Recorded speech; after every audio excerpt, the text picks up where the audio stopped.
What's up guys, in this video we will look at the hardest achievement in all of the Bioshock series. We will look at each of the games individually, look at the respective hardest achievement and then rank them in order from easiest to hardest, to finally find the rarest achievement in all of the Bioshock games. For this video, we'll go with the original versions of the Bioshock games rather than the remastered versions, since they're mostly the same with the exception of Bioshock 2. We will also only focus on the base game and ignore the DLC and the additional achievements that came with them. Before we start though guys, I would like to mention that I'm still very new to YouTube and it would mean the world to me if you could drop me a like and a subscription if you liked the video. Also always feel free to comment on what game series you would like to see next. With that said, let's jump right into the video. Bioshock is the start of the series and takes place in Rapture, a city that was built underneath the ocean by Andrew Ryan, one of the antagonists of the first part. He built the city with the motivation to escape from the political, social and religious anxieties of a post-World War II world and eventually shut off all contact between Rapture and the outside world. It went about as well as you can imagine.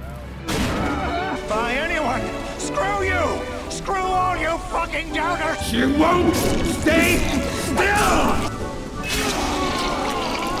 Bioshock 1 puts you in the shoes of Jack, a guy who is the lone survivor of a plane that just crashed into the Atlantic Ocean. From that point onwards, you somehow stumble upon a little submarine capsule that takes you down to the city where you meet the friendly locals. With the goal to somehow survive Rapture and its challenges and deal with Andrew Ryan, you fight through hordes of enemies that have altered their genetics so they can shoot fireballs at you, borderline pedophiles who call themselves Big Daddies and will beat the ever-living crap out of you if you come near their little sisters, and many bosses. Rather than just being able to use guns, Jack finds many so-called plasmids during the game, which give him very unique talents. You can shock enemies, set them ablaze, and even send bees after them before you gun them down. The first Bioshock title was showered with overwhelmingly positive reviews, mainly for its top-notch and mostly unparalleled storytelling, great gunplay, and innovative gameplay elements that let players handle situations differently depending on the choices of their loadout. Achievement-wise, Bioshock's rarest achievement is called I Chose the Impossible. It has you beat the entire game on the hardest difficulty, Survivor, without using a Vita chamber. While Bioshock was an amazing game for its time, due to the many different enemies and their unique behavior in addition to security bots that would also hunt you down, the game could at times get quite chaotic to say the least. Tackling the hardest difficulty is therefore quite the impressive feat in and of itself. The fact that this achievement also requires you to not use any Vita chambers which act as respawn points when you die makes the already difficult task infinitely harder.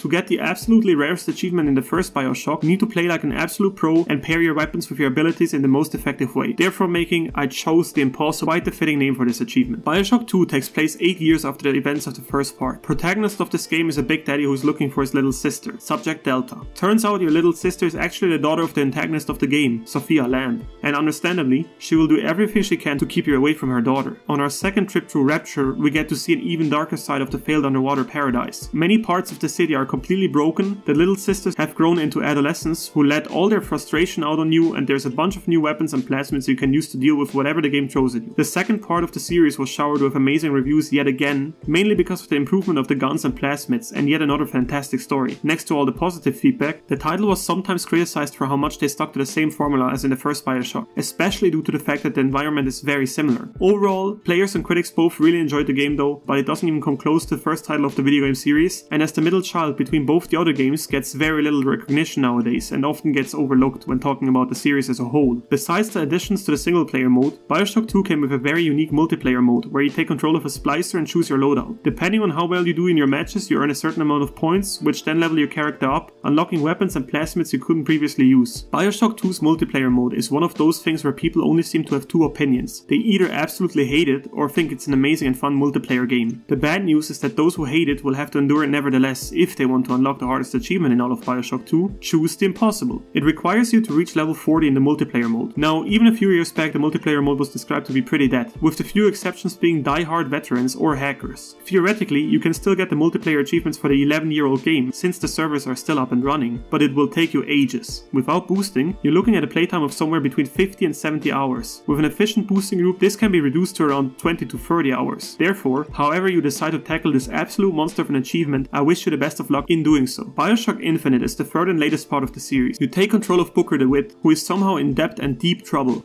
Bring us the girl and wipe away the debt. The only way to get out of this mess is to track down Elizabeth, a young woman who happens to be situated in a city above the clouds, Colombia. Gameplay-wise, the newest Bioshock title plays very fluently and is great fun to play. There's again a wide variety of plasmids that haven't been featured in previous parts, many different kind of weapons, and endless ways to interact with the environment and enemies you meet. The world the game takes place in, being the polar opposite of previous parts, was received with mixed feelings by many of the fans of the franchise. Many going as far as to say that this game has nothing to do with Bioshock anymore. Nevertheless, the game was overall very well received. People complimented the absolutely amazing plot once more and gave lots of praise to the gameplay mechanics and visual beauty of the environment you travel through. Achievement-wise, the hardest objective to complete in Bioshock Infinite is called Scavenger Hunt. You need to beat the game in 1999 mode, which is the absolutely hardest difficulty, without buying a health kit, ammunition, or E for your plasmids, even a single time. It is extremely hard to survive the long-lasting and chaotic battles with mechanical angels that unload their minigun on you, even if you have the option to restock your health and other things that you need at the dollar bill machine. Take that freedom away and it gets even worse. It is truly insane, and you might want to use those skylines whenever you possibly can to get Booker out of tricky situations. Best of luck in Colombia while you tackle the Scavenger Hunt achievement. Okay guys, now that we've talked about the hardest achievement for each individual game, let's actually rank them from the most common to the rarest, so we can find out which achievement is the absolutely toughest one in the entire Bioshock series.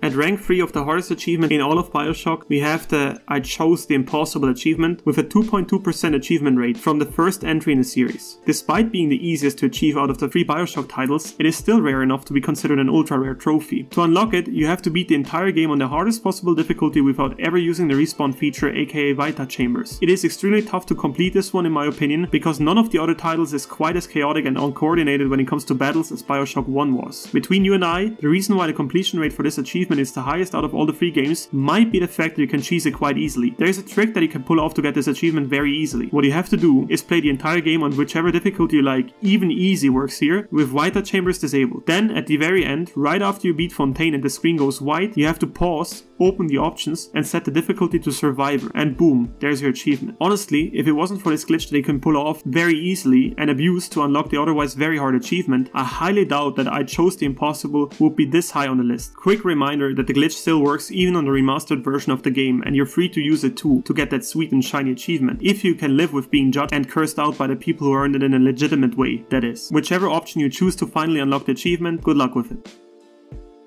Next in line is Bioshock 2 with its Choose the Impossible achievement with an extremely rare achievement rate of just 1.8%. You'd think the creators could have been a bit more creative with the name giving of the achievements. This one is centered around the multiplayer mode, and like previously mentioned, the fact that multiplayer game modes are never too popular with the achievement hunting community definitely make the achievement extremely unattractive to most players. It is even worse nowadays than when the game first came out, because the multiplayer is barely standing and the few who are left playing it might just be hackers or veterans, which in any case will absolutely destroy you. The remastered version of Bioshock 2 that came without the multiplayer consequently has different achievements. In the remastered version, the absolutely rarest achievement you can get in Bioshock 2 is called Against All Odds and has a 6.8 achievement rate. It only requires you to beat the game on the hardest difficulty mode. To put into perspective just how much harder the original Bioshock 2 game is to fully complete, the rarest achievement there is achieved by 1.8% of all players. If you therefore really want to get 100% completion on Bioshock 2, you might want to go with the remastered version, since it doesn't contain the original achievement that has you suffer through endless hours of a rapidly dying multiplayer.